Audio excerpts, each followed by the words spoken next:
Okay, so what is your name and what is your profession? My name is Jennifer Kilgore, and I am a technical theater teacher at Douglas Anderson School of the Arts. And then I have 10 questions for you today. The first one I have is, what was the most innovative aspect of your profession? The most innovative aspect of my profession is probably... That's not an easy question. No, actually. none of them are easy, I think. I would say is trying to make sure that you're keeping up with appropriate technologies within the industry, in particular in this field, as well as like general like educational pedagogy and that type of stuff. But mostly like because we're trying to train our students as potentially young professionals in a field, making sure that we're keeping up with the newer technologies and that type of thing. Yeah, it definitely helps. I like learning all stuff, but like the new stuff, like if you're looking to go into the field, getting to know the newer stuff is better. How is your work distinct from other fields in this profession? You really like to do lighting, so how does that differ from working on like set design or doing sound? How does that? I think the biggest thing, like for me, lighting is more of a passion project as much as like I do the other fields and I do the other work within the realm of the job. Lighting for me is just something I've always connected with ever since I started doing technical theater. And so it really is like my favorite thing to teach, my favorite thing to sort of do. Ooh, sorry. And so you can, I think, tell a little bit of the difference in the way I approach that in my work and in my teaching style. It's definitely a place that a lot of things are informed from, I think. Yeah. And then the next question I have for you, what is the greatest influence you've been exposed to, or who is your greatest influence? I think I've had a lot of different professional connections and personal connections within the field, both as educators and as theater professionals. I would say probably the person who influenced my career as far as my lighting or design style was actually the very first lighting designer I ever worked with. We had a very challenging series of things happen on a show, and what got me into lighting, he got me into lighting as like a topic within the realm of tech, was watching him work and things like mixing shows like in the moment. It's like a really cool thing to watch. But in terms of like education, I actually took a lot of inspiration from my mom, who is also an educator. Okay. So, who specifically has influenced you the most? I guess I kind of just asked that question, but like, do you have anybody else besides your mom or your person that you worked with?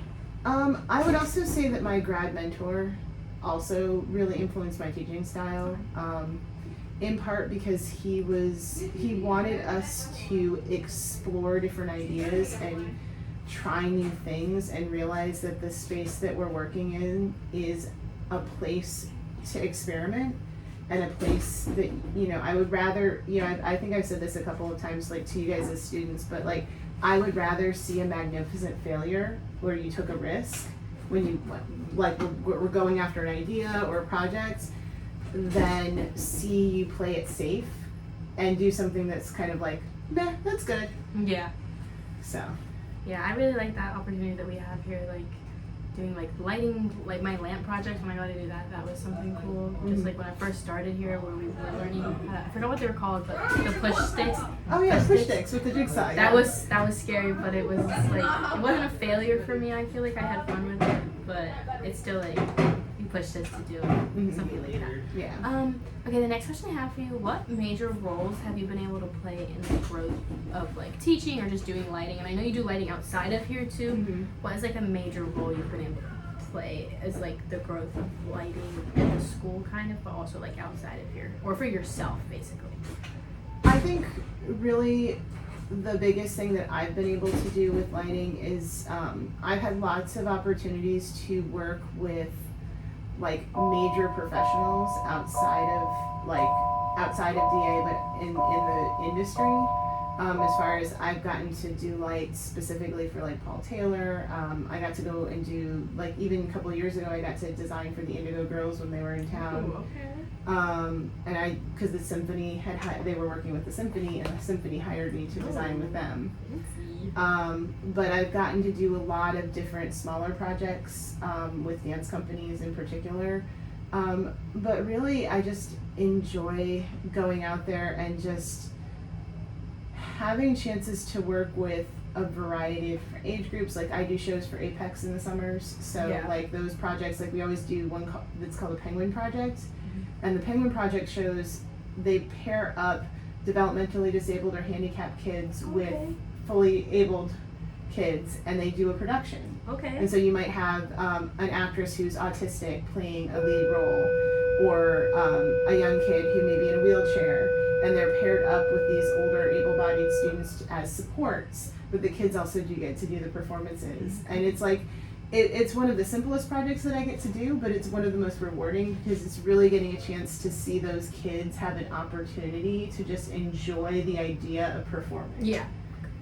So. That's so cool. What do you think is the most significant work you've done? That's a really hard question.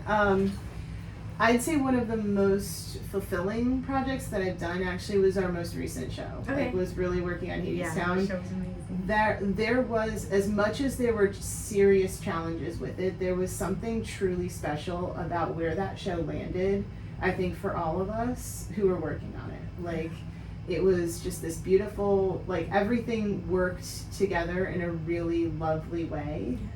And, you know, we all came together and worked hard as a team of people, which I think is the first time in a while that it really felt like we were a team as a department. There was like such a lot happening during that time. Like working together brought us closer. And so I think it brought us closer as a department and closer as a team, you know, and I got to really work with you guys a lot more closely than I've had gotten to in a while, which is also really nice for me. So, what independent freedom does your profession allow you? Luckily for me, because I'm teaching in not a sort of core subject area, I actually have a lot of control over the curriculum we have in our areas, because there's not a lot dictated to us by the state or by the the government. Because they don't really know what's going on, so you get to give us. There's a lot more freedom in that, but there's also expectations that collectively we as a faculty want you guys to meet, knowing, you know, whether you're not you're going into the industry, having certain baseline skill sets that are going to benefit you guys in the future. Okay, perfect. What was a pivotal moment in your career that helped shape your life the way it is today? I think the biggest one was actually getting my first teaching position. Okay. It kind of came out of nowhere. I wasn't expecting it. Okay. And it really changed the entire trajectory of where I thought my career was going to go.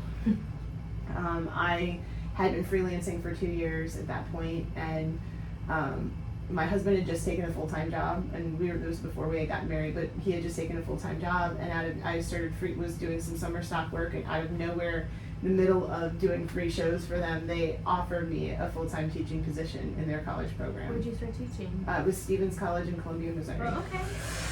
And at the time, it was one of the top 10 theater programs in the country. I was really just surprised. Like, I loved working with the people I was working with. I loved working with the students. And I really didn't know if I wanted to teach or not at that point. And I was like, full-time job, freelance career, full-time job, freelance career. Okay, full-time job's gonna win right now. And it really sparked for me a love of just the teaching process and working with students. Getting to show your passion to other people. Yeah. So. Yeah.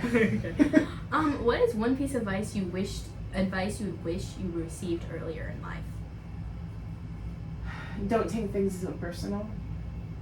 Like, that usually when people are criticizing, it's not intended to be a personal attack. Yeah. And that it's only, you know, most of the time they come from a place of care and wanting just to see you do your best or see the best, you know, for you.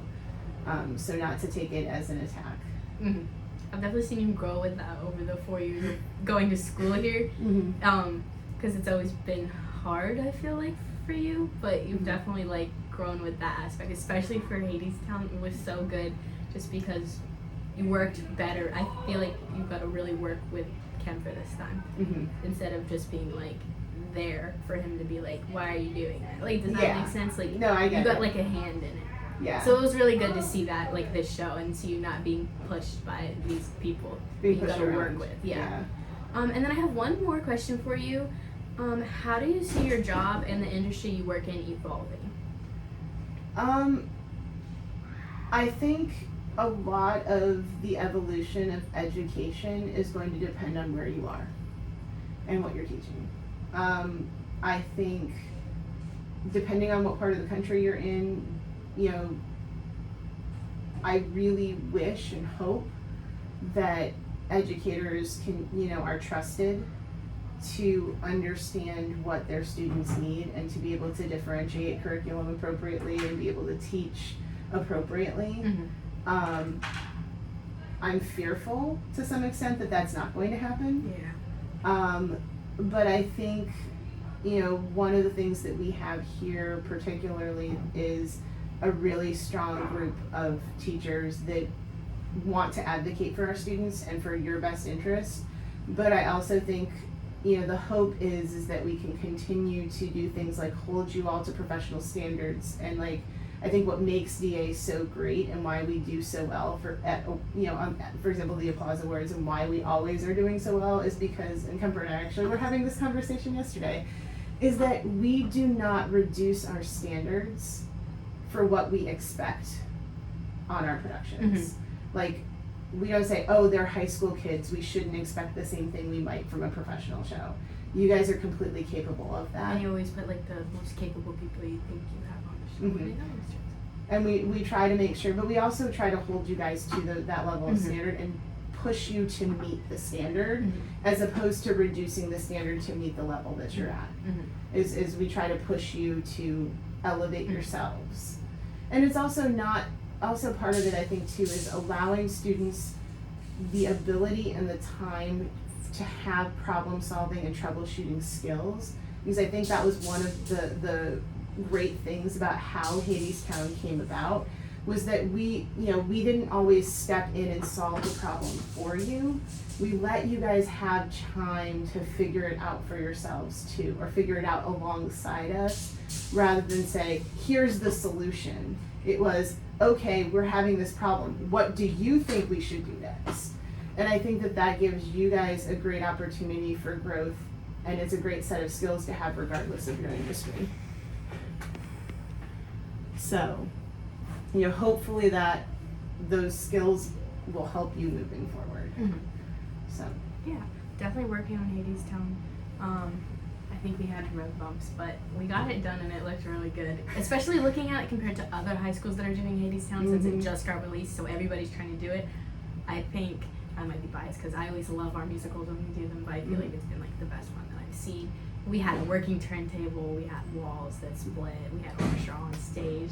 I mean, we had all We of had these like things. everything they wanted, and it just looks so good. And looking at other people's, it's like, oh, ours is so different, but we got it done, and that's something to be proud of because it's such a hard show, especially for high school, and like being held to a higher standard, it worked for us. Yeah, because we've never compromised our standards, and I think that's something that is the reason why we do so well at Applause. Why they actually had to change rules at Applause Awards because of us. Wait, what was the rule that they changed? What they've done is they've actually broken the best musical out into 2 categories, and it's based on budget. Oh.